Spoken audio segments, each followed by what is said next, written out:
Hello everyone, I'm Jo, the Croaking Shaman, and today I have a story for you called Meeting the Fates. Another log on the fire, a voice bellows, and small hands scamper and reach for the log pile, giggling and jostling to get one first.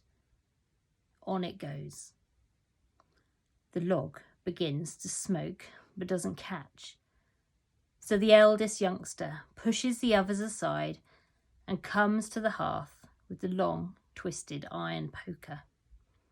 His hand, blackened by ash, clutches the tail end of the heavy length of metal. The younger ones strain to glimpse the business end of the poker, delicately and intricately shaped into the head of a fierce dragon.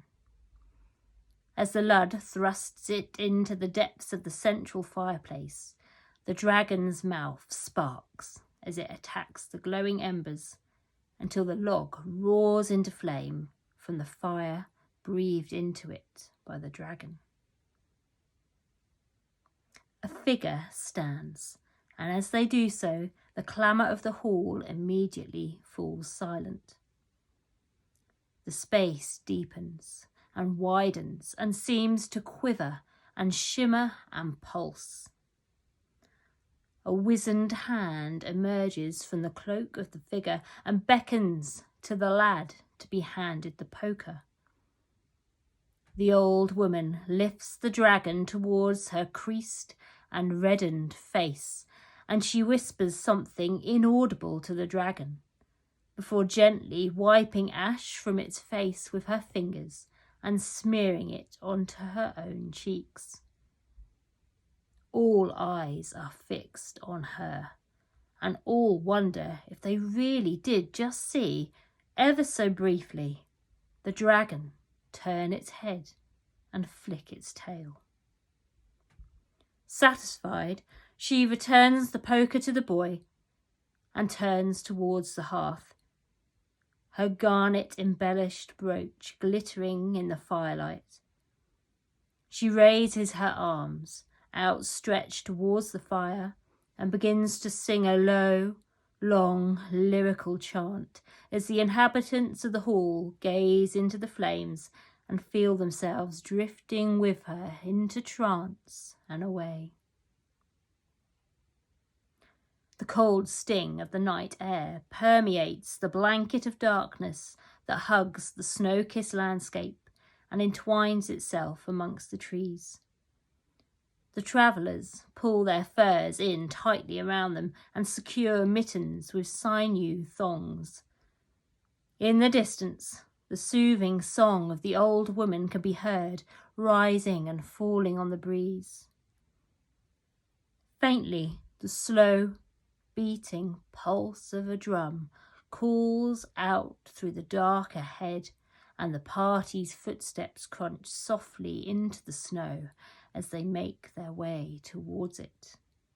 Their lanterns cast long and beautiful shadows upon the trees.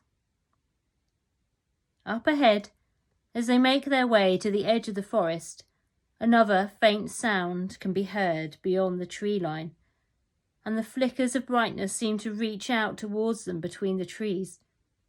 Click, click, click, click, click, click, click, click, hum, click, click, click. Flickers of green brightness.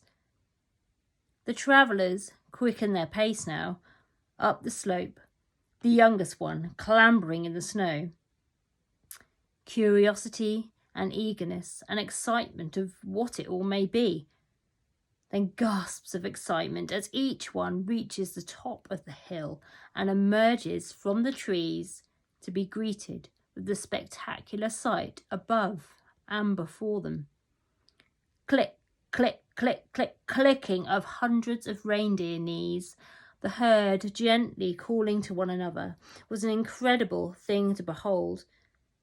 And yet above them was something even more extraordinary. The breathtaking, dancing green shimmers streaking across the sky, entwined with pillars of pink and flashes of red and blue and even purple. Yet there was no time to stand with open mouths gawping at the sky, because something was happening in the herd. The herd was beginning to move down the valley. Suddenly, the steady, rhythmic beat of the drum was loud in the travellers' ears, and they knew they had to keep up and follow. Throughout the night, they journeyed with the reindeer. They were weary and sore-limbed until finally the herd stopped, and so could they. Quiet descended. Looking around themselves, bleary-eyed, to get their bearings, the travellers found themselves before a great valley of burial mounds. There was no aurora now, no northern lights flickering here, only moonlight and starlight. A young girl tugs on an elder's sleeves and points at a mound, for suddenly, as if from nowhere, 3 figures have appeared upon the largest mound. Even the reindeer herd stand silent, watching the figures. The elder looks down into the young girl's face and gently nudges her forward with a reassuring smile. Go on, they call to you, but do not speak. You will not need to. Quivering with nervousness, the girl starts towards the figures who are now facing her, waiting. All eyes turn as one lone reindeer leaves the herd and trots up to her, then keeps pace alongside. Click, click, click, click. Eyes wide in awe, the girl reaches out her hand and feels the warm, soft, soothing fur of her companion. She gently touches a velvety antler with her finger. For in reindeer, it is the females who keep their antler adornments during the coldest months. The girl barely notices that they have climbed the mound, and she now stands before the figures. She knows who they are, and knows that her life, her world, herself, her vision will be changed forever. The doe lowers her head, presenting her antlers to the Norns. The girl notices that the younger of the Sisters of Weird is a similar age to herself. Earth hums to herself and spins on a drop spindle, eyes closed, contentedly swaying silently as she spins the thread. This is no ordinary thread, however. It shimmers and glistens and flashes with all the colours and beauty and brightness as the northern lights. A voice ripples into the girl's mind like sparkling water. Take my thread between your fingers and feel the pulse of your weird, your loch. If you caress it gently enough, you will know the potential of all things. You will balance the dance of all possibilities of your destiny and your fate within the thread I spin you. The beautiful thread felt gossamer thin, but pulsed so terribly powerfully between the girl's fingers that her head spun and she sat upon the ground, to find that a pool of water shimmered before her.